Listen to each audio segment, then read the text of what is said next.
सोचते हैं कि सेक्सुअल क्राइम्स सिर्फ डिजायर से जुड़े होते हैं। पूरे भारत के लिए टर्निंग पॉइंट बना था 2012 का दिल्ली का निर्भया केस कि कभी कभी अपराधी बाहर से नॉर्मल, कॉन्फिडेंट और सोशली एक्सेप्ट।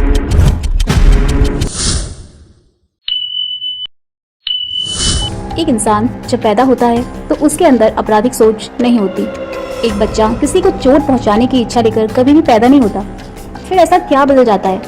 कौन सा वो मोड़ होता है जहां एक इंसान दूसरे इंसान की इज्जत, दर्द और डर को महसूस करना बंद कर देता है?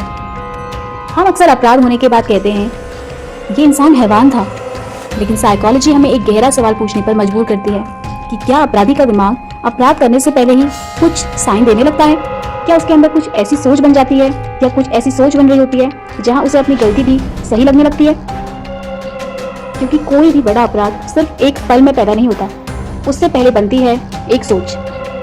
फिर उस सोच को सही साबित करने के लिए दिमाग बहाने ढूंढने लगता है और धीरे धीरे इंसान अपने अंदर की एम्पैथी यानी दूसरों के दर्द को समझने की क्षमता खोने लगता है। आज की इस वीडियो में हम किसी अपराधी को सही साबित नहीं करेंगे, बल्कि समझेंगे कि सेक्सुअल ऑफेंडर्स के माइंडसेट में कौन से साइकोलॉजिकल पैटर्न्स देखे गए हैं और समाज इन्हें समझकर प्रिवेंशन कैसे कर सकता है। पॉइंट नंबर 1, दिमाग में पहला बदलाव, मेरी इच्छा सबसे ऊपर है। साइकोलॉजी में एक कॉन्सेप्ट है एंटाइटलमेंट, यानी ऐसा विश्वास कि मैं डिजर्व करता हूँ, चाहे सामने वाला क्या चाहता है, नो मैटर। एक हेल्दी इंसान समझता है कि हर व्यक्ति, हर एक इंडिविजुअल की अपनी चॉइस होती है, लेकिन अनहेल्दी माइंडसेट वाला व्यक्ति दूसरे की चॉइसेस को ज़्यादा इंपॉर्टेंस देना कम कर देता है। फॉर एग्जाम्पल, एक नॉर्मल सिचुएशन में अगर किसी को रिजेक्शन मिलता है तो वो दुखी हो सकता है, लेकिन एक्सेप्ट कर लेता है। बट एक डेंजरस माइंडसेट वाला व्यक्ति सोच सकता है उसने मुझे मना कैसे कर दिया, और यहीं से समस्या शुरू हो जाती है, क्योंकि वो सामने वाले की इच्छा को सम्मान नहीं बल्कि अपने खिलाफ समझने लगता है। पॉइंट नंबर 2, दिमाग कैसे खुद को गलत काम के लिए तैयार करता है। इंसान का दिमाग बहुत पावरफुल है, कई बार ये अपनी गलतियों को भी जस्टिफाई करने लगता है। साइकोलॉजी में इसे कॉग्निटिव डिस्टॉर्शन कहा जाता है, मतलब रियलिटी को अपने हिसाब से बदल कर देखना। फॉर एग्जाम्पल, अगर कोई व्यक्ति गलती करता है और उसके बाद ये कहता है कि मैंने ऐसा इसलिए किया क्योंकि उसने मुझे मजबूर किया, तो वो अपनी गलती की जिम्मेदारी से बचने की कोशिश कर रहा है।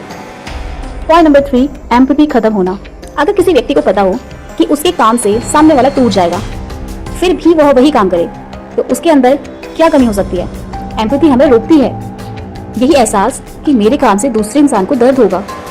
हम उस काम को करने से पीछे हट जाते हैं, और कुछ ऑफेंडर्स में एम्पैथी और दूसरों की फीलिंग्स को समझने से जुड़े पैटर्न्स कमजोर पाए जाते हैं। पॉइंट नंबर 4, पावर और कंट्रोल। कई लोग सोचते हैं कि सेक्सुअल क्राइम्स सिर्फ डिजायर से जुड़े होते हैं, लेकिन कई एक्सपर्ट्स बताते हैं कि कई मामलों में पावर और कंट्रोल की सोच भी बहुत ज्यादा इंपॉर्टेंट रोल प्ले करती है। जब कोई पर्सन अपने रिलेशंस को या किसी ह्यूमन के साथ किसी भी टाइप के कनेक्शन को इक्वालिटी नहीं बल्कि अधिकार समझने लगता है, बराबरी नहीं बल्कि अपना अधिकार समझने लगता है, तो खतरा बढ़ सकता है। 1970s में अमेरिका के सीरियल ऑफेंडर्स टेड बंडी का मामला पूरी दुनिया में चर्चा का विषय बना था।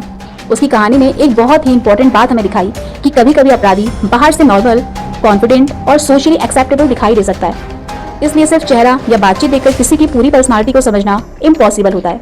2012 का दिल्ली का निर्भया केस पूरे भारत के लिए टर्निंग पॉइंट बना था। इस घटना के बाद देश भर में महिलाओं की सुरक्षा, कंसेंट, कानून और सोशल एटीट्यूड्स पर गंभीर सवाल उठे थे और गंभीर चर्चा हुई थी। इसमें यह सवाल उठाया कि सिर्फ अपराध के बाद सजा नहीं बल्कि शुरुआत से ही वैल्यूज और अवेयरनेस भी जरूरी होती है। सबसे जरूरी बात, किसी भी अपराधी, किसी भी क्रिमिनल की साइकोलॉजी समझना अपराध को कम गंभीर बनाना नहीं है, बल्कि ये समझना है कि गलत सोच कैसे विकसित होती है, ताकि हम उसे पहचान सकें, रोक सकें और एक सुरक्षित समाज बना सकें। क्योंकि अपराध पहले हथियार में नहीं, अक्सर उससे पहले इंसान की सोच में जन्म लेता है।